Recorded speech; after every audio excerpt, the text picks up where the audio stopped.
In this video, I thought I would take you through the processes of preparing this logo to cut with a sign cutting plotter.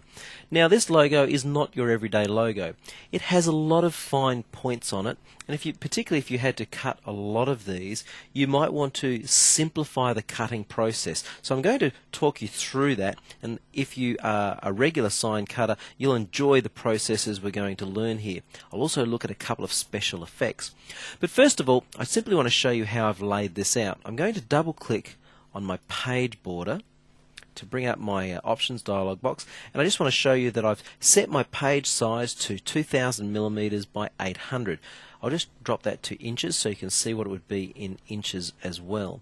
Of course, it's quite sizable, around about 2 meters long and just under 1 meter tall. Now, what we need to do here is we need to really look at how can we begin to smooth this out, or how can we simplify the sharp points here, because our plotter is going to probably rip the vinyl a little bit in some of these areas, but more particularly when we go to peel the excess vinyl away, we're going to have some problems. Well, the first thing we can do is select our shape tool, click on the logo, and then Control A on your keyboard. That will automatically select all of the nodes.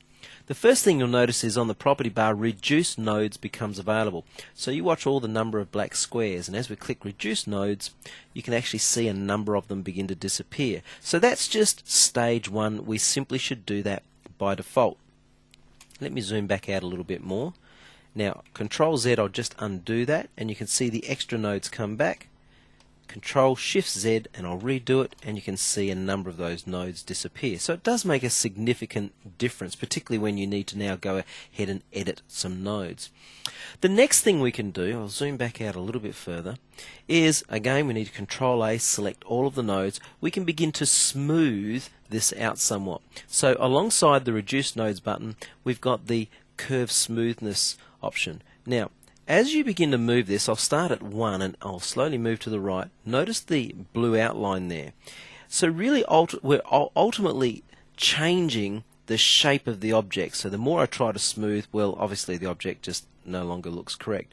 So you've got to find that place where you're close to your shape, and I think that's probably about it there. There's not too much distortion. Let's move back.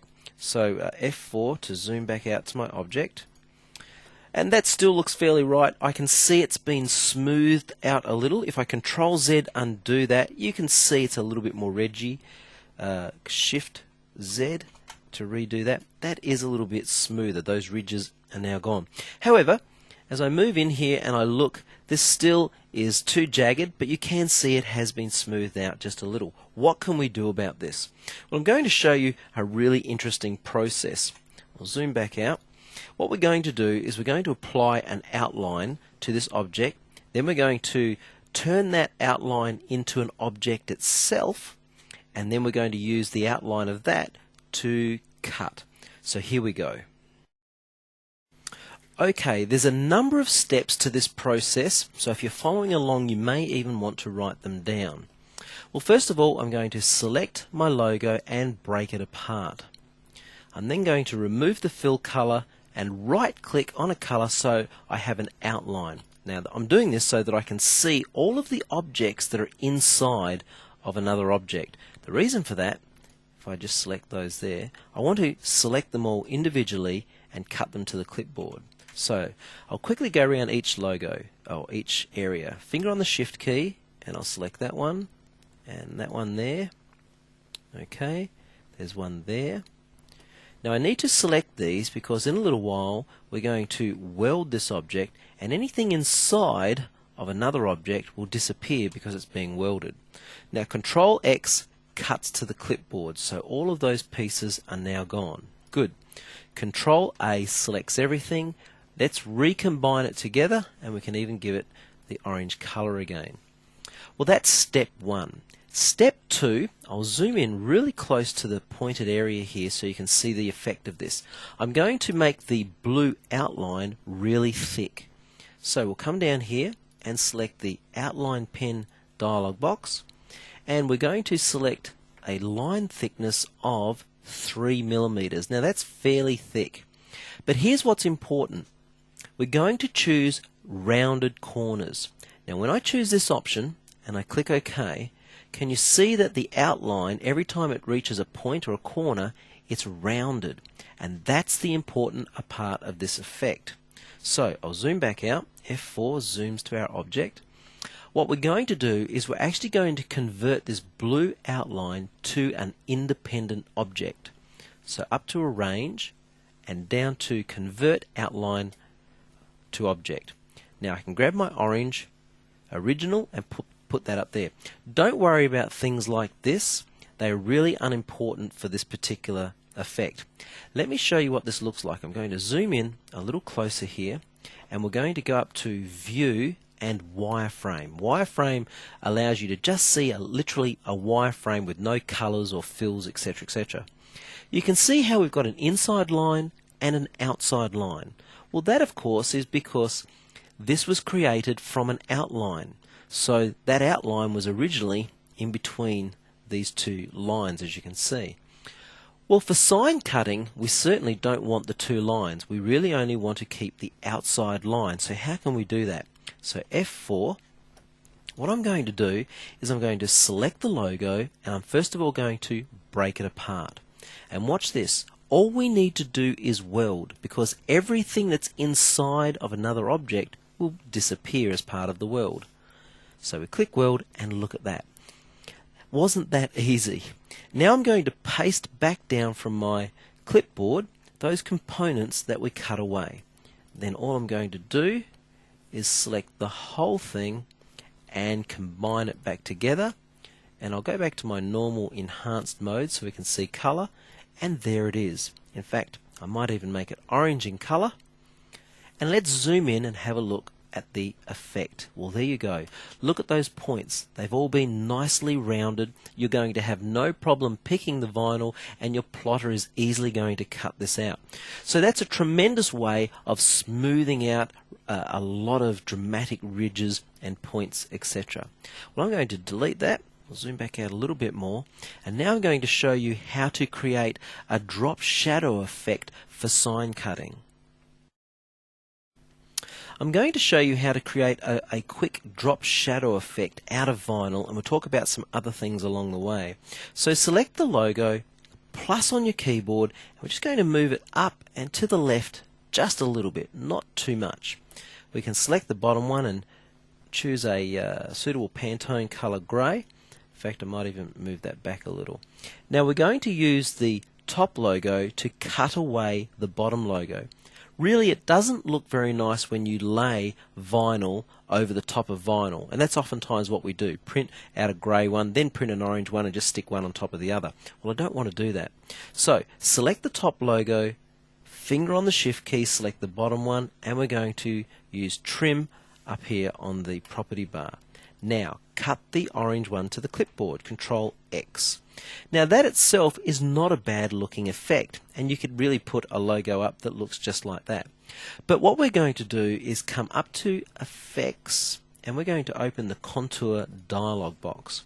The Contour dialog box allows us to draw a line inside or outside of an existing object. In fact, we can draw multiple lines. But right now we want one step, meaning we're only going to draw one line, and I'm going to have an offset of, I think I'll go with 3 millimeters, so we have a reasonable distance between the two vinyls. So select my object, offset, we're going to the inside, not the outside, and click Apply. It sometimes can take a little while to calculate because there's a lot of lines involved in this process. Now, as you can see, that grey or that darker line you can see there is the new line that's been drawn. In fact, it makes me think that really we should be looking at maybe even 5 millimeters. Click Apply. There we go, and that distance is a little greater. Of course, 5 millimeters is around about 1/5 of an inch, just to give you an idea. We'll zoom in here. Now, we need to select our object. It's almost a little bit like what we did earlier. If we come up to View and Wireframe mode, again we can see we've got two lines. Select our object, up to Arrange, and break Contour Group apart. This time I want to select the outer line and just click Delete on my keyboard, and it will delete from everywhere.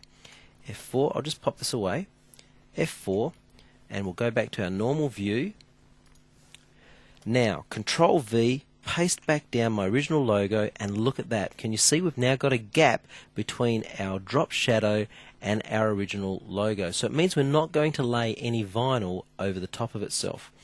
Well, of course, it would help to be able to line these two up. So a simple way of actually achieving that is to draw some little locator marks, and I like to oftentimes do these sorts of things manually.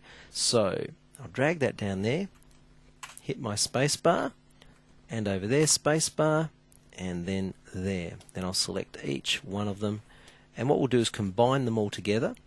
And the reason I want to combine them rather than group them is because I'm going to use my eyedropper tool, click on the grey, and I only have to fill one of them, and they will all fill with the same colour.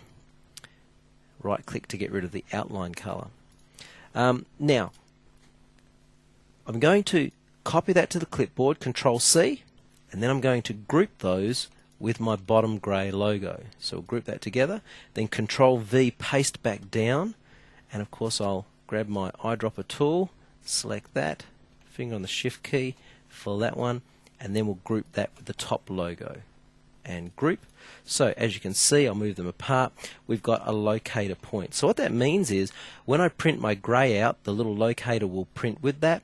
When I should say cut. When I cut my orange one out, the little locators will be there. So all I have to do is line up the locators, and of course my whole drop shadow and everything will fit together very nicely. The one last thing I want to highlight is in the same way that we used this contour and we contoured inside to create a gap, you can do the reverse.